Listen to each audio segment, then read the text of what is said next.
এবারের খবরের দিকে নজর রাখবো। ক্রমশই রাজ্যে চোখ রাঙাচ্ছে ডেঙ্গি। একাধিক সতর্কবার্তা এবং সচেতনতামূলক পদক্ষেপের পরেও কমছে না ডেঙ্গির আক্রমণ। অবশেষে ডেঙ্গি নিয়ে মুখ খুললেন বিজেপি বিধায়ক মনোজ টিগ্গা। এদিন ডেঙ্গু প্রসঙ্গে শাসক দলকে তীব্র আক্রমণ শানান বিজেপি বিধায়ক। সব ক্ষেত্রেই মানে অসফল আমরা বলতে পারি।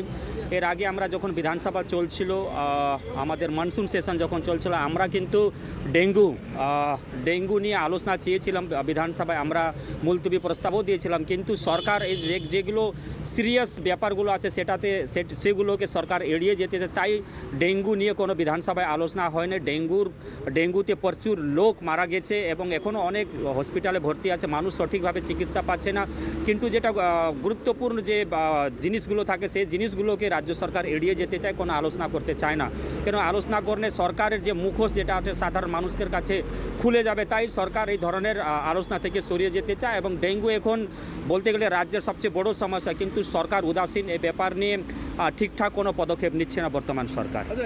দুর্নীতি তো সারা জায়গাতে, মানে সব জায়গাতে দুর্নীতি। কোনো এমন জায়গা নেই যেখানে এই বর্তমান শাসক দল বাদ দিয়েছে। মানে যে জায়গাতে পেয়েছে মানে ছাইড়ে চুরি করেছে।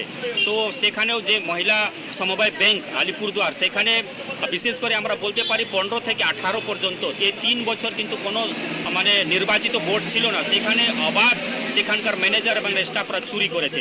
চুরি কীভাবে করেছে? যে এলাকার যে টাউনের প্রভাবশালী শাসক দলের নেতাদের সহযোগিতায় চুরিটা হয়েছে। আমানতকারীরা যখন টাকা তুলতে গেল তারা কিন্তু টাকা পায়নি। থানাতে এফআইআর করেছে, তাদের বিরুদ্ধে কোনো পদক্ষেপ নেওয়া হয়নি। শুধু সিআইডি ইনকোয়ারি হয়েছে, সিআইডিও কিন্তু সেরকম কোনো তদন্ত করতে পারেনি। তারপরে যারা আমানতকারীরা আছে আলিপুরদুয়ার থেকে এসে মহামান্য হাইকোর্টে এখানে তারা দ্বারস্থ হয়েছেন। তো মহামান্য হাইকোর্টের নির্দেশের ফলে কিন্তু সিবিআই ইনকোয়ারি শুরু হয়েছে। তো আমরা তো যে সিবিআই ইডি ইনকোয়ারি উত্তরবঙ্গে হচ্ছে, আলিপুরদুয়ার হচ্ছে, আমরা আলিপুরদুয়ার বাসী হিসাবে এবং উত্তরবঙ্গের বাসী হিসাবে আমরা কিন্তু খুব লজ্জিত যে এই ধরনের ঘটনা সেখানে ঘটেছে এবং সিবিআইকে সেখানে যেতে হয়েছে। আমরা মনে করি যে সিবিআই তো তদন্ত শুরু করেছে, কিন্তু সিআইডির কাছে যে নথিগুলো আছে, যে প্রমাণগুলো আছে, সেটা কিন্তু সিবিআইয়ের হাতে তুলে দিচ্ছে না। সেই জন্য হাইকোর্ট থেকে তাদেরকে কথা শুনতে হয়েছে এবং 50 লাখ টাকা জরিমানাও করা হয়েছে। আমরা চাই যে আলিপুরদুয়ারে যে সমবায় ব্যাংকে যে দুর্নীতিটা হয়েছে এবং আমানতকারীরা যে নিজের জমায়ের টাকা থেকে বঞ্চিত হয়েছেন, সিবিআই সুন্দরভাবে ইনকোয়ারি করুক এবং যাতে আমানতকারীরা টাকা ফেরত পায় তার বন্দোবস্ত যাতে সিবিআই করে। নিশ্চয়ই আমাদের বিরোধী দল নেতা নিজের বেতন থেকে যেটা আছে সেটা যারা আন্দোলনকারী তাদেরকে সহযোগিতা করতেছেন।